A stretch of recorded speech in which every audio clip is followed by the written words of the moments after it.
Hi everybody, thank you for joining me in this review. I'm going to be reviewing for you today the DNG Anthology, or Dolce and Gabbana Anthology 3 Le Patrice. Now this perfume seems to have a bit of a cult following, and I learned about the hype and I decided to purchase this. I tried a sample of it at Sephora a few years ago, and then I saw this on sale at FragranceNet, so I decided to buy it. So this perfume is an eau de toilette, and it only comes in one size. This is 100 ml, but it's a pretty big bottle. And the bottle looks very, very simple. It's got this like niche perfume quality to it. And so this is part of a 4 or 5 series, and I believe all the other ones have been discontinued, and this one may or may not be discontinued. It might be, but I still see it available at the Sephora website. But but it's part of tarot cards. So this is the Empress, the 3rd card of the tarot, and this was released in 2009. And I was unable to find a perfumer behind this, which really sucks because it's actually really, really nice perfume. And I don't think it's very polarizing as well. So it's marketed for women. I believe Naomi Campbell was the face for this at the time. Yeah, I definitely picture somebody like Naomi Campbell wearing something like this. She's a very elegant lady, very feminine, and I think she seems to be very sweet. I actually watch her YouTube channel, so I feel like this is exactly what this perfume is. It's elegant, it's sweet, and it's classy, just like her. So this fragrance you can get on Sephora for around $95 for the 100 ml, but I got this on FragranceNet for about $40. And as for an eau de toilette, it actually lasts a pretty long time. And as you can see, the juice is kind of a pink tone, which is really nice. The lid is just a standard kind of plastic lid. It's nothing expensive. The bottle doesn't feel very expensive. You can see the logo right here. And you can see the information down here. So what can I tell you about this? So the notes on this, it's rhubarb, red currant, and kiwi, top notes. Middle notes are watermelon, pink Ceylon. It's like a pink European flower. And the base are musky notes, sandalwood, and grapefruit wood. So I have been wearing it today. I'm wearing it on both wrists, but I'm going to freshen on this one. We're going to spray it on the card first.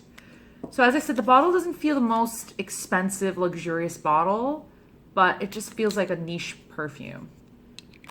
Kind of like, but it doesn't feel like expensive or luxurious. It's just very standard. So on first spray, this is what I smell. I smell rhubarb for sure. Red currant and the kiwi. So all those like fruity notes, I smell at the top. And some of the watermelons out there, it's a little bit like it's an airy kind of fruit, and it gives it this juiciness. So it's very, very juicy, the first smell. It kind of smells like if a Juicy Couture fragrance were just all fruit and they dressed it up. The reason why I dressed it up is because you do smell that the pink floral notes. But it's not overpowering. It's not like a classic white floral, which if you're into that, great. It's not my thing. I like something a little bit more modern, something a little different. It does smell a little musky in the base. I don't just smell so much of the sandalwood. So I'm going to spray it on this wrist, and this wrist I'll leave bare because that's where I sprayed it about 4 hours ago.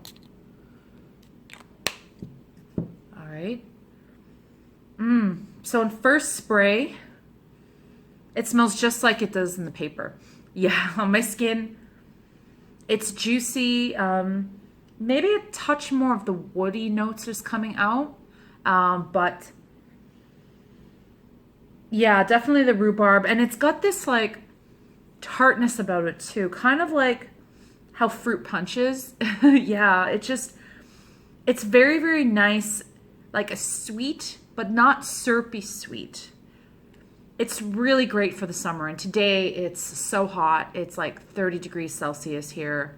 And Yeah, it does really well in the heat. I definitely, when I was walking to the mall today, I definitely got like a few whiffs of it, and I was wearing my mask. And I hope everybody where you are wearing masks, even if you're going to the store. But it's mandatory here in all public places to wear a mask, and I was getting whiffs of it through my mask.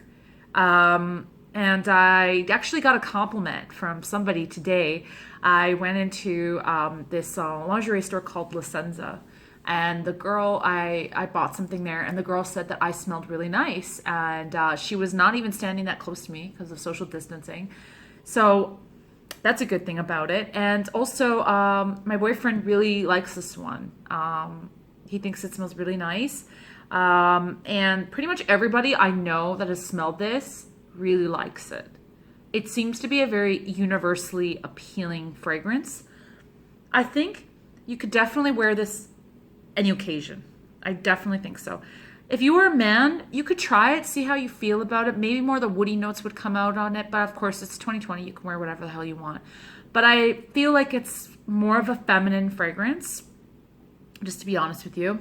But it's like a little bit fun, but it's also a little sophisticated, and I just feel like it's a really good fragrance for like a young professional. I could definitely see somebody like that, but I could also see you wearing it if you go out to a party, family get together, anything like that, even out for a walk in the park or barbecue. It smells like it could definitely be a signature scent. For sure. But I definitely see this fragrance more for the summer seasons, or at least the spring and maybe early fall, just because it's got this crisp, refreshing fruitiness about it. Now I'm going to smell it on this wrist where I sprayed about 4 hours ago. And at this point, I don't smell too much left. I smell maybe a touch of the pink florals and a bit of the sandalwood. The citrusy rhubarb sometimes kind of has a bit of a citrus quality to it. That's gone. There might be red currant still there. But on my wrist, it's starting to smell more like kiwi, for sure. It's starting to smell a little bit like this new Starbucks drink, which is this kiwi starfruit lemonade. That's what it really smells like to me. For the amount you get and the price that you can find this at, if you could find it on FragranceNet, that'd be good. But if you can get it on Sephora, I think that'd be best. You can also just check the lot code. I don't know where the lot code is on here. Oh yeah, my lot code's on the bottom here. Can't really see, but yeah. And I checked this one. It was made about 3 years ago, so it's okay. It's not bad. It hasn't really changed color. It's still the same like kind of pale pink shade, almost like a rosé wine color. So, and it also smells a little bit like a rosé wine or like a rosé like cocktail or something like that. Kind of smells a little bit like this rosé rose infused cider that I like to buy sometimes in the summertime. It definitely smells a little bit like that. I really enjoy this fragrance. I think it's really fun and refreshing, and I think it's a crowd pleaser for sure. So if you want to wear something that you feel like what people will like you around, it's good one to wear. It is sweet, but not too sweet. It's just not that syrupy, sugary sweet. It's more of a fruity, tart, crisp, refreshing kind of sweet. Like the way that watermelon is sort of sweet, but not too sweet. So I'm glad I just smelled the watermelon in this, because I actually love the smell of watermelon. I'm not a fan of the fruit. I know it sounds strange, but I do like watermelon, sometimes watermelon flavored things, and the smell of watermelon is great. And this is just a fantastic fragrance, and I get the hype now for sure. So I'm really glad that I picked this up.